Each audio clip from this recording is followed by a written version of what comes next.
One piece में Elba फाक के अंदर हमने जिस मिस्ट्री मैन को देखा था, क्या वही person man marked by flames है? क्या वो पर्सन स्ट्रॉ-हैट्स का साथ देने वाला है? क्या वो गॉड्स नाइट से फाइट करेगा? और क्या सही में लास्ट रोड पोनेग्लिफ एल्बाफ के अंदर ही है? So well, One Piece chapter 1139 आ चुका है, जिसके अंदर उस मिस्ट्री मैन को रिवील कर दिया गया कि आखिर वो कौन है, जिसको देख के भाई पूरी कम्युनिटी हिल गई है यहाँ पे। सो बिना टाइम को वेस्ट के चैप्टर को शुरू करते हैं, जिसका टाइटल है the mountain eater. And well, ये टाइटल उसी मिस्ट्री मैन से रिलेट करता है, जिसकी स्टोरी भाई काफी इंटरेस्टिंग है। सो हम चैप्टर के कवर पेज को देखते हैं, जिसके अंदर हम देखते हैं वूज को, जिसने भाई दो लोगों को पकड़ रखा है और उनको काफी जल्दी मारने वाला है। बट वेल, यहाँ पे वो दो पर्सन कौन है ये तो रिवील नहीं किया गया, क्योंकि दोनों के पास सिलहट हमें देखने को मिलते हैं। लेकिन यहाँ पे उन दोनों ही पर्सन के सर पे हॉर्न्स है, तो काफी लोगों को लग रहा है कि यहाँ पे उल्टी और पेज वन हो सकते हैं, जिनको हमने ओनिगाशिमा की रेड के टाइम पे भी देखा था। सो अब यहाँ पे उल्टी और पेज वन क्या कर रहे हैं? क्या सही में वूज उनको मारने वाला है? आखिर यहाँ पे यामाटो क्या करेगी? ये देखना काफी इंटरेस्टिंग होगा। लेकिन इससे इंटरेस्टिंग तो अपना चैप्टर है, तो भाई सीधा चैप्टर की तरफ चलते हैं। सो सीन चलता है सीधा लूफी के ग्रुप के पास, जहाँ पे हम देखते हैं कि अभी वो ऑरेस्ट कैसल के अंदर लोकी की चाबी ढूंढ रहे हैं, क्योंकि भाई उनको चाबी मिल नहीं रही। एक तो ये कैसल काफी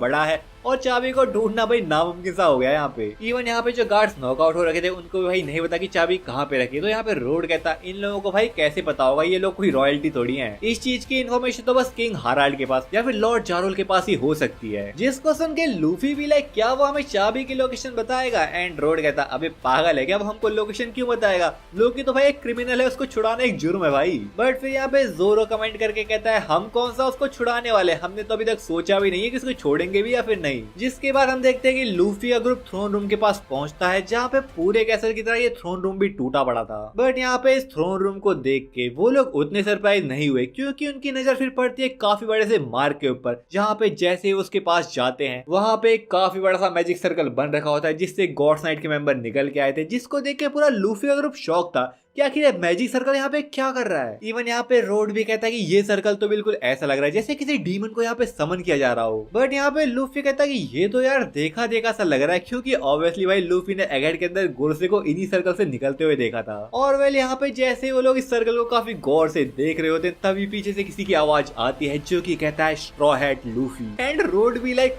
क्या यहाँ पे डीमन बोल रहा है कोई? लगता है सही में भाई इस जगह पे कोई डीमन आ गया है। अब वेल, यहाँ पे उन लोगों को किसी की आवाज तो सुनाई दे रही है, लेकिन कोई दिखाई नहीं दे रहा, जिसकी वजह से वो लोग काफी डरे हुए हैं, खास करके भाई रोड, जो कि भाई डर के मारे यहाँ से भागने लगता है। बट वेल, जैसे ही यहाँ से वो भागने की कोशिश करता है, उसके सामने एक काफी बड़ी सी एक्स आती है, जो कि सीधा दीवार में जा घुसी। जिसको देख के यहाँ पे रोड काफी ज्यादा चौंक गया, और उसके हाथ में भाई नामी भी थी, जो कि उसके हाथ से नीचे जा गिरी। लेकिन यहाँ पे लूफी इसको पकड़ लेता और फिर इसको जोरो को थमा देता कि जोरो इसको तू पकड़ यार। जिसकी वजह से यहाँ पे नामी रोड से गुस्सा थी कि उसकी वजह से वो भी मरने ही वाली थी। तो यहाँ पे रोड उससे माफी मांगता है, और यहाँ पे हम देखते हैं कि वो पर्सन फाइनली अपने आप को रिवील करता है, जहाँ पे ये वही मिस्ट्री मैन है जो कि एल्बाफ की कोस्ट पे स्ट्रॉ हैट्स का वेट कर रहा था। एंड वेल, यहाँ पे इसको यास्तान करके इंट्रोड्यूस किया गया है, जो कि एल्बाफ में काफी टाइम से रह रहा है। और भाई ये वही पर्सन है जो कि रिप्ले का हस्बैंड है और कॉलन का फादर है। जिसको देख के यहाँ पे रोड उससे पूछता भी है, आखिर यास्तान तुम यहाँ पे क्या कर रहे हो?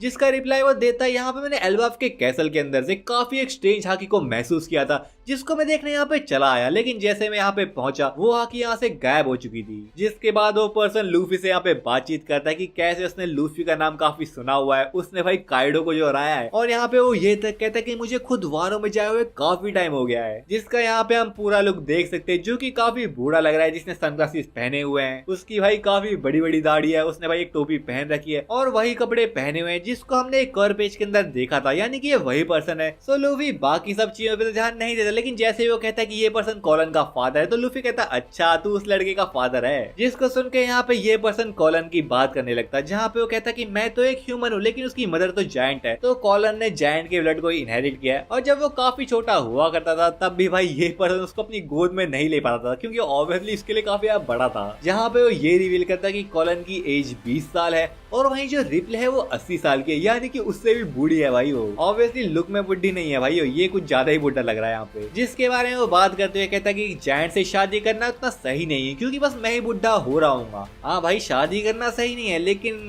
वो करना सही है भाई। हाँ, कॉलन भी कर दिया ऊपर से। वेल एनीवेज, अब कैसे करा, क्यों करा, कैसे हुआ भाई, ये सब चीज तो भाई ओडा सेंसेई यानी मुझसे मत पूछो, कमेंट भी मत करो भाई इस बारे में। इवन इस चीज के बारे में बात करते हुए खुद कहते हैं कि लव तो भाई आजादी है ना। हाँ भाई इतनी आजादी भी नहीं चाहिए थी, तो भाई जाइंट को ही पेल रहा है यहाँ पे। तो यहाँ पे वो बात करते हैं कि कैसे काफी टाइम से भाई जो मिक्स्ड ब्लड की रेस है वो एग्जिस्ट करते आए हैं, जैसे कि बुकानियर्स, लॉन्ग लिम्ड, वोटास, डोसुंडाडास और काफी सारी हाइब्रिड रेसेस जो कि सर्वाइव तो नहीं कर पाए, लेकिन फिर भी आज के टाइम में भी काफी सारी रेस एग्जिस्ट करती हैं जिसने अडेप्ट कर लिया था। जिसकी बातें सुन के यहाँ पे जोरो कहता है तू साले इन चीजों के बारे में बहुत जानता है, आखिर है कौन तू? तो यहाँ पे ये पर्सन अपने आप को रिवील करता है मिशनरी ऑफ लव। है लूफी भी लाइक सांजी जब बुढ़ा हो जाएगा तब बिल्कुल इसकी तरह ही बनेगा भाई वो। तो फिर यहाँ पे इसके बाद लूफी भी लाइक अरे चल ठीक है ये सब चीजें छोड़ दो, मुझे ये बता लोकी की चाबी कहाँ पे रखी है। जिसको सुन के रोड कहता अरे तू पागल है क्या, किससे पूछ रहा भाई तू? एंड लूफी भी लाइक अच्छा इससे नहीं पूछना था क्या, चल भूल जा जो भी मैंने कहा। पर भाई ये बुड्ढा ऑलरेडी उनकी बातें सुन चुका था और उसको सुन के तो भाई काफी खुश हो गया। और यहाँ पे वो कहता अच्छा वो लोकी, मुझे भाई काफी मजा आता है जब दूसरे लोग यहाँ पे ट्रबल कॉज करते हैं। जिसको सुन के नामी कहती तेरा टेस्ट तो काफी खराब है यार, इस चीज में तेरे को मजा आता है, ये कोई खुश होके बताने वाली चीज नहीं है। बट यहाँ पे वो पर्सन कहता अरे यार सीक्रेट रख के क्या फायदा, सीक्रेट तो आखिर फैलाने के लिए होते हैं ना। जिसके बाद यहाँ पे यासान लूफी से कहता है आखिर तो लोकी के बारे में जानता ही गए, आखिर तो जानता है वो कैसा पर्सन है, अगर तूने यहाँ पे उसको छुड़ा दिया और उसने कुछ ऐसा वैसा करा तो क्या करेगा? जिसको सुन के लूफी भी लाइक ये तो बड़ा सिंपल है, मैं उसको पेल के वापस से चेन में बांध दूंगा। बात तो सही है। जिसके बाद फिर से यासान उसको रिमाइंड करवाता है कि रेड हेयर शैंक्स ने उसको पकड़ा था क्योंकि कोई भी उसको नहीं रोक पा रहा था। और यहाँ पे वो लोकी की पावर्स के बारे में बात करता है कि उसके पास काफी डेंजरस पावर्स हैं, अगर यहाँ पे वो आजाद हो गया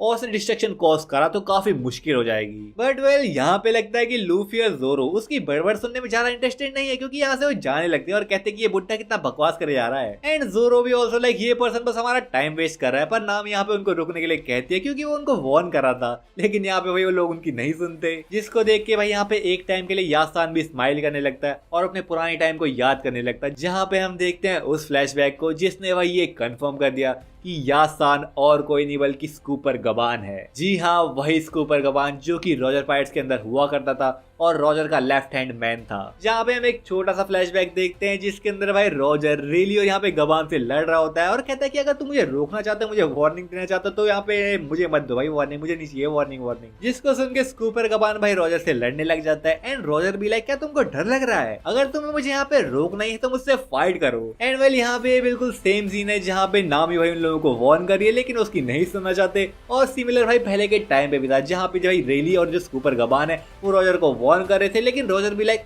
मुझे कोई फर्क नहीं पड़ता। इवन यहाँ पे हम पार्टी के टाइम पे भी देखते हैं कि स्कूपर गबान की बात चल रही होती है जहाँ पे जो सारे जायंट्स है वो उस पर बाकी सबको भाई स्कूपर गबान की इन्फॉर्मेशन देते हैं कि वो काफी टाइम से एल्बाफ के अंदर ही रह रहा है। एंड वेल चैप्टर का जो टाइटल है द माउंटेन ईटर वो भाई स्कूपर गबान को ही दिया गया है क्योंकि एक टाइम पे जब रॉजर बीमार हुआ करता था तो एक डॉक्टर के पास गया था जो कि जंगलों के बीच में था, माउंटेन्स के बीच में था। तो भाई वहाँ पे काफी सारे पायरेट्स आ गए थे जिनने भाई पूरे हॉस्पिटल को घेर लिया था। तो वहाँ पे बस स्कूपर गबान रॉजर के साथ अकेला गया था जिसने भाई सारे के सारे पायरेट्स को पेल दिया, वो भी बस 2 एक्स को यूज करके। लेकिन बस इतना ही नहीं, वहाँ पे उसने 100 से भी ज्यादा पायरेट्स को तो पेला ही। बट उस बैटल के बाद जो उस माउंटेन उस पूरी जंगल का अंजाम हुआ उसकी वजह से यहाँ पे स्कूपर गबान को माउंटेन ईटर का टाइटल दिया हुआ है क्योंकि उस बैटल के बाद में भाई एक भी पेड़ नहीं बचा था पूरे माउंटेन के ऊपर, यानी कि स्कूपर गबान ने भाई सारे के सारे पेड़ों को काट डाला था। जिसको सुन के यहाँ पे उसॉप भी शौक रहा कि एक बंदे ने भाई इतने सारे लोगों से फाइट करी, वो भी बस 2 एक्सिस को यूज करके और सारे के सारे पेड़ों को काट दिया। जिसको सुन के वैसे थोड़ा तो कंफ्यूज हो गया था कि आगे उसने पेड़ों को क्यों काटा भाई। एंड वेल यहाँ पे जायंट स्कूपर गबान को पायरेट किंग के लेफ्ट हैंड मैन के रूप में तो बताते ही हैं, लेकिन इसके साथ साथ यहाँ पे वो ये तक कहते हैं कि स्कूपर गबान, रॉजर और रेली तीनों ही इक्वल थे। अब वेल इस चीज को मैं उतना नहीं सोचना चाहूंगा कि कौन इक्वल था, कौन स्ट्रॉन्ग था, कौन वीक था। ऑब्वियसली भाई इस चीज के ऊपर डिस्कशन मैं नहीं करना चाहूंगा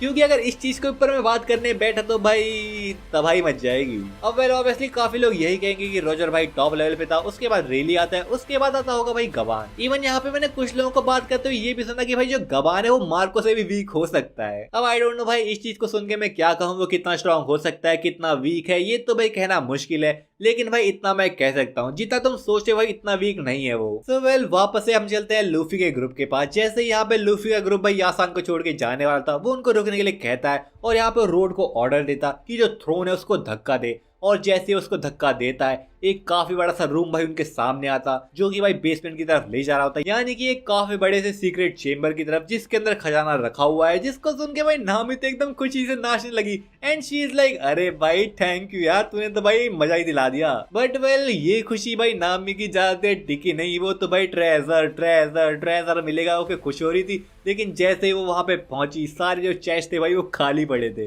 जिसको देख के स्कूपर कबान कहता है मैंने तो भाई सच ही कहा था ना यहाँ पे ट्रेजर पड़ा हुआ था, लेकिन काफी टाइम से ये कैसल बंद पड़ा है तो ऑब्वियसली कुछ चोर लुटेरे आए होंगे और लूट के ले गए होंगे। बट नामी भाई इस चीज को सुन के बिल्कुल भी खुश नहीं थी। शी इज लाइक साले तूने मुझे धोखा दिया है। इवन यहाँ पे रोड स्कूपर कबान से पूछता है कि आखिर तुझे इस रूम के बारे में कैसे पता भाई, जिसको सुन के वो कहता है कि मेरी चीजों को एक्सप्लोर करना हॉबी है तो ऑब्वियसली मैं इस चीज को जान पाया। बट यहाँ पे ट्रेजर रूम के अंदर ऑब्वियसली भाई ट्रेजर तो नहीं है, लेकिन उसके अंदर है भाई लोकी की चेन्स की चाबी, जिसको देख के लूफी तो खुश हो गया भाई कि अब मुझे चाबी मिल गई है, लोकी के पास जाऊंगा उससे बातचीत करूंगा और भाई फाइनली वो शैंक से मिल पाएगा। लेकिन इतनी आसानी और इतनी जल्दी से भाई ये चीज नहीं होने वाली, जिसको देख के यहाँ पे स्कूपर कबान कहता है कि ये देखो भाई चोर लुटेरे आए सब कुछ ले गए लेकिन चाबी छोड़ गए, यानी कि जो विलेंस हैं जो चोर लुटेरे हैं वो भी भाई नहीं चाहते कि लोकी आजाद हो। एंड वेल फिर यहाँ पे स्कूपर कबान अपनी टोपी और अपने रोब को उतारता है जहाँ पे हम उसकी हवाईयन टी शर्ट देख सकते हैं और वो लूफी से कहता है